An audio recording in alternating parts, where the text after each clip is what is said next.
大耳频道一大集啊，这个事件算是今年在美国讨论度最高的刑事案件。一对未婚情侣开启了一段旅行之后，两人却先后离奇死亡。所有人都在时刻关注事件的进展，以至于在一段时间内，如果你是光头、大胡子的造型，都会引起路人和警方的注意啊。这两个年轻人之间究竟发生了什么呢？我整理了这个事件的全部经过，今天就带你来从头梳理一下啊。我把时间拉回到2021年6月啊。2021年6月份开始，22岁的 Gabby Petito 和23岁的未婚夫 Brian Laundrie 开始了一次全国之旅啊。两人一路开车穿越多个州，用相机记录了沿途壮丽的风景和两人浪漫的爱情。他们相互依偎，所有的美景都是衬托，彼此就是对方的整个世界。青春和激情，温馨和自由，每一个被定格的微笑，每一个亲手敲下的文字，都无时无刻散发着幸福的气息。女孩 Gabby 出生于纽约长岛，很小就开始接触了冲浪，喜欢尝试所有的新鲜事物。朋友们评价她很有创造力和艺术天分。她和 Brian 在高中时期是同学，2019年开始正式交往。Gabby 就搬去男朋友家佛罗里达州的坦帕开始同居了。交往1年后，2020年7月 ，Gabby 在 Instagram 上传了两人第一次约会的合影，配文 Brian 问我愿意嫁给他吗？我说 yes。一段充满爱情的陈词在结尾贴上了未婚夫的标签。Gabby 此前就经常分享日常生活，在社交媒体就有着很高的关注度。她每次秀恩爱也会得到很多粉丝的祝福。两人都向往自由热爱冒险，于是决定在婚前就来一次穿越美国的旅行，然后把这一段旅程发布在社交平台，一边用于记录，同时也能完成 Gabby 在个人媒体频道发展的计划。他们把 Gabby 的货车改造成了一个小房车。2021年6月，先驾车来到纽约长岛，和 Gabby 的亲友短暂相聚之后，于7月2日正式启程了。他们一路拍下了各种壮丽的景色，在野外露营，在瀑布旁边吃饭，在溪水中拥吻。8月20日 ，Gabby 还在 YouTube 发布了自己第一支 Vlog， 但似乎这种溢出屏幕的幸福只停留在表面，因为就在影片发布的8天前，两人之间发生了很严重的矛盾，甚至惊动了警方。2021年8月12日，犹他州摩押市的警方接到报案，佛罗里达牌照的白色货车外面，一名女士遭到了殴打。当报案人停车准备劝阻的时候，两人又驾车离开了。他们正是 Gabby 和 Brian。警方根据目击者提供了线索，马上朝着他们离开的方向追去，最终截停了这辆房车。两人的矛盾似乎还在延续。Gabby 从车上下来之后一直在哭泣。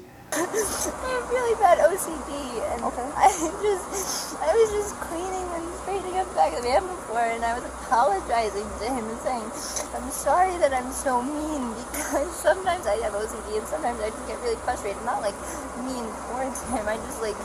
警方问 Gabby Brian 有没有打他他说 Brian 用手掐了他的脖子和下巴，还推搡了他。整个问询期间呢 ，Gabby 一直表现得很悲伤，不断抽泣和擦眼泪。在这期间 ，Brian 也被警察叫出来进行问话。他说，两人出来以后呢，会经常因为一些小事发生争吵。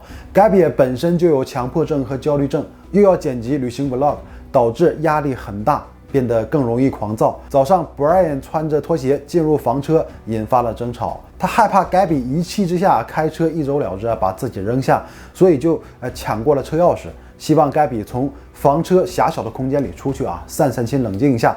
但是这却激怒了 Gabby， 他开始动手打自己，同时展示了自己脸部和手臂的抓伤。由此，警方认定在这一次冲突 ，Gabby 的责任更大。最终的报告说是 Gabby 因为困惑而变得情绪化但鉴于两人都说这只是一次不该发生的事情虽然有矛盾，但并不希望事情闹大，或者是看到对方被拘捕，所以警方就进行了劝解处理问题不大，因为他们处理这种事情简直不要太多你们两个就分开过夜，冷静一下这个案子就结了。然后 Brian 就住进了当地的酒店， Gabby 留在了自己的房车上。确实冷静过后两个人和解了。一起住进了酒店。那他们在这里做了调整啊，Gabby有更多的时间做剪辑工作。但这里有一个插曲啊 ，Brian 在17日独自从盐湖城飞回了佛罗里达，因为他们在家附近呢租了一个储藏间，里面是2个人的物品。Brian 说，因为2人延长了旅行时间啊，所以要把这个储藏间给退掉，以免浪费更多租金。那 Brian 打包整理了所有的东西，或许啊也清理了 Gabby 的物品。这一次的往返机票费用啊是2个人共同分摊的。这里有疑点，因为往返的机票几乎就是可以覆盖掉租金的啊，所以这种方式回去就完全没有省下什么钱，就没有意义啊。Brian 如此急着回去处理这个事情看起来就不太正常啊。他在6天后的23号才重新回到酒店与 Gabby 会合。那 Gabby 在这期间顺利剪完了自己的第1条 vlog， 并在8月20日上传到 YouTube。Brian 回来的第2天，8月24日，2人再次启程离开。Gabby 和父母联系说，下一站是怀俄明州大提顿国家公园。8月26日，Gabby 在 ins 上传了这张照片。8月27日，他们2人出现在怀俄明州的一家餐厅，但是 Brian 和餐厅的服务生发生了激烈争吵 ，Gabby 一直站在餐厅门口哭泣。然而这一次也是 Gabby 最后一次被人目击。那奇怪的是，在同一天，Gabby 的母亲收到了一条反常的短信，来自很少发短信的 Gabby， 她竟然在短信里直呼祖父的名字 Stan， 这完全不是她的作风。8月30日，她的母亲又收到了来自女儿的短信，约塞米蒂没有信号。这种陌生的语句让 Gabby 母亲不安的感觉愈发强烈，马上开始联系这2人，但是都没有接通。从这开始 ，Gabby 就彻底失去了音讯。但是在9月1日 ，Brian 竟然开着 Gabby 的房车再次回到了他父母的家中。2个人出去，结果就1个人回来了啊！要知道，在不到半个月前，他才刚回来过一次。Gabby 去了哪里啊？发生了什么？为什么只有1个人回来？这里的问题太大了。那 Gabby 父母得知后，开始不断联系 Brian 和他的父母，结果对方是完全不接电话，即便是来到他们的家里，也被拒之门外。最终在9月11日，着急又无助的 Gabby 的父母报警了。警察去了 Brian 家进行询问，结果对方完全不配合，不回答任何问题，告诉警察已经聘请了律师一切事宜可以和律师对接Gabby 的父母开始借助媒体发声，希望 Brian 能够站出来他还独自一人在荒郊野外，你却自私地保持沉默，你的沉默正在玷污你们的爱。由此 Gabby Potato 的名字成为了社交平台的热点。感到愤怒的民众也自发来到 Brian 家门前施压。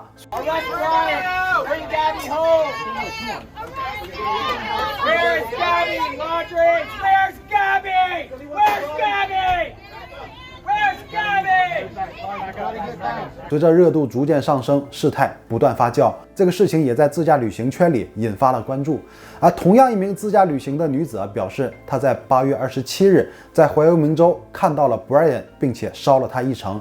这天也就是她在餐厅闹事的那一天但是这时候她是自己一个人，没有 Gabby， 也没有房车。那一对旅行网红夫妻得知了这个线索之后，马上查看了他们8月27日在怀俄明州拍摄的行车视频。果然在视频中发现了 Gabby 的房车就停在路边，本打算去打个招呼但是里面似乎没有人，所以给他们留下了很深的印象。8月29日，孤身一人的 Brian 又分别搭乘了几个人的车，又想要回到房车的所在地在聊天中 Brian 说自己这2天在外面露营，未婚妻 Gabby 一个人在房车上剪辑视频。那路人说那完全可以开车送他到房车的地点但是被拒绝了。最终他是留了一段距离自己走回去的重新回到房车上之后又独自一人开车历时2天回到佛罗里达。那 Brian 的行动轨迹通过这些证据已经很明确了。和别人说 Gabby 正在房车里剪辑视频，可最终却只有1个人回来了而且他们这一家人似乎并没有感到异常，因为在回来的几天后 Brian 和父母以及姐姐一家竟然还去野营了，玩得还很开心。FBI 和警方根据这些线索直接就锁定了怀俄明州的一个范围。9月18日就开始对房车目击地点周边展开搜索。然而搜索很快就有了结果。9月19日 ，FBI 召开新闻发布会，他们就在怀俄明州提顿国家森林地区房车目击地点附近发现了一具女尸。后经尸检确认，死者就是22岁的 Gabby， 死亡时间是2到3周，死因是外力导致窒息身亡，被勒死的。还补充她一直是家庭暴力的受害者，也一定程度印证了 Gabby 父母最担心的事情，她一直被残忍对待，然后被弃尸荒野。由此，警方认定这个事件的性质为谋杀。Gabby 的父亲在社交媒体发布了一个心碎的表情。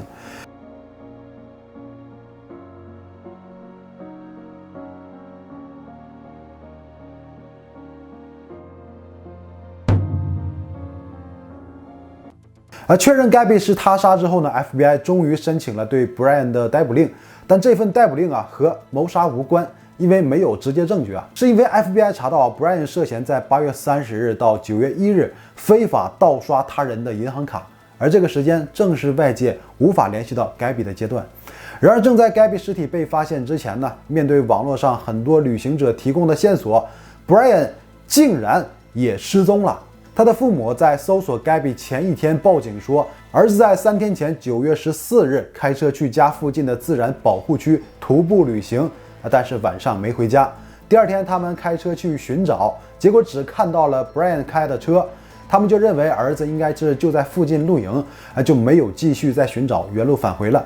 但是又过了1天，还没回家，父母又去了那个地方，依然是只见车不见人。然后他们非但没有寻找，还竟然把儿子那辆车给开回家了，最终选择报警。Brian 也失踪了，就在 Gabby 尸体被发现之前。槽点很多这里首先他们给了时间先说儿子是14号离开的，16号才把车开回来。但是有人从媒体拍摄的画面来看呢，15号的时候Brian 的车就已经在家了，所以这2个人是在说谎后来他们又改变了说辞说记错了时间。其实Brian 是13号走的15号他们把车开回来，这不就对上了吗？改掉供词是因为2个人全都记错了时间嘛。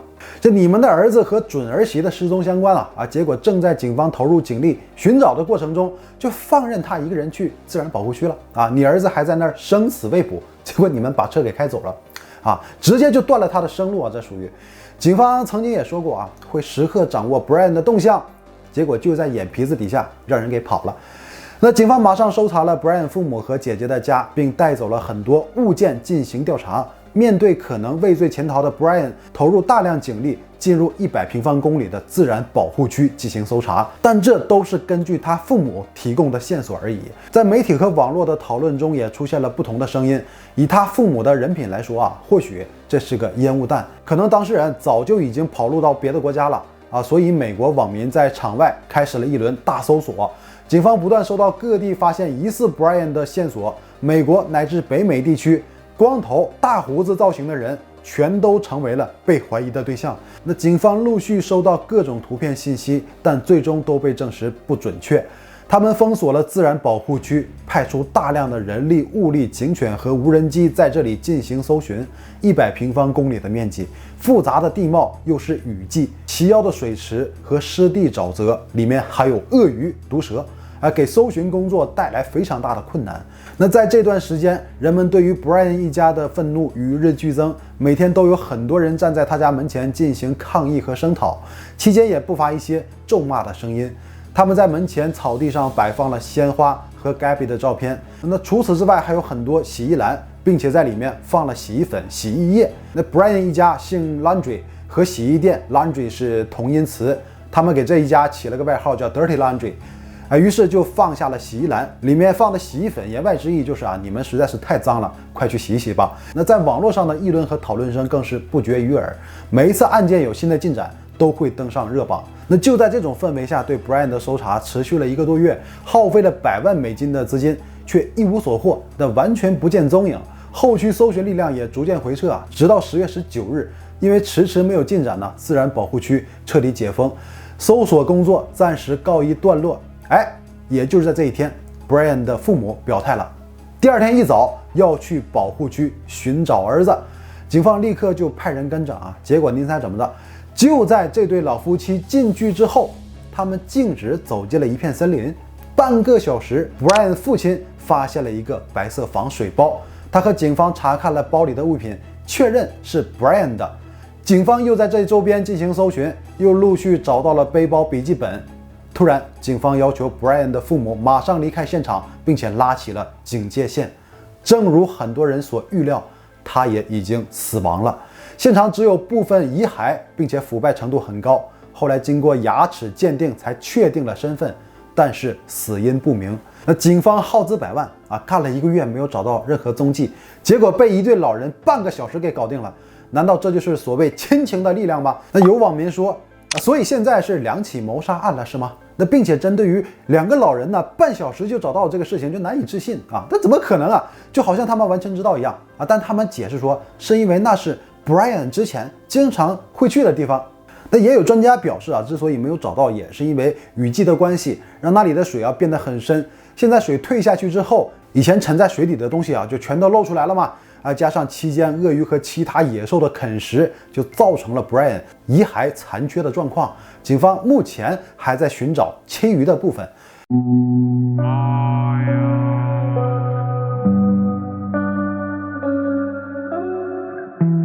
那 Gabby 的父母和很多人一样笃定 Brian 就是元凶，曾经多么希望警方能够抓到他，然后揭下那张丑陋的面具，最终让他用一生的时间来给自己赎罪。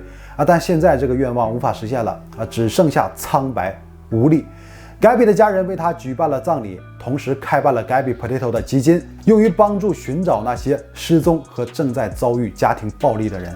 在网络上几个月沸沸扬扬的事件以这样的结局收场了。虽然因为证据不足Brian 最终也没能被定为杀人凶手，但是他一系列反常的举动却无法不让人怀疑。他在8月27号那天变成了孤身一人，然后又谎称 Gabby 在房车里剪辑视频。如果是 Gabby 被第三者杀害，或者是突然消失作为一个未婚夫他没有理由不选择报警，或者是独自一人驾车回家。所以没有第三者作案，那么他的嫌疑就是最大的。但毕竟2个人都已经离世，目前已知的信息来看，揪如到最后也没能让 Brian 成为法律意义上的犯罪嫌疑人一样。到底是预谋杀人还是过失杀人，再多的推理和还原也只是在猜测的基础上进行。悲观点说或许我们永远都不会得到真相了。但是这也不能否认 Brian 一家在事后的处理上，尤其是在律师介入之后，表现出了极其不负责任的态度。这无关于你作为公民合法使用自己的沉默权，而是关于一个女孩在荒野生死未卜的情况下，为了逃避罪责，选择放任，任由她一直毁灭，用法律赋予的权利来掩盖丑恶的人性，直到最后被自己的邪恶所反噬。在这个事件中，2家人都承受着巨大的痛苦，但这种痛苦却是源于一份曾经炙热的爱情。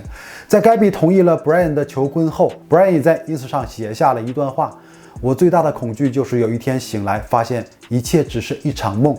自从我们相爱，每一刻都如此美好，直到死亡将我们分开，或直到我从梦中醒来。那好了，以上就是本期的所有内容，到最后别忘了点赞、订阅、大家，谢谢你了。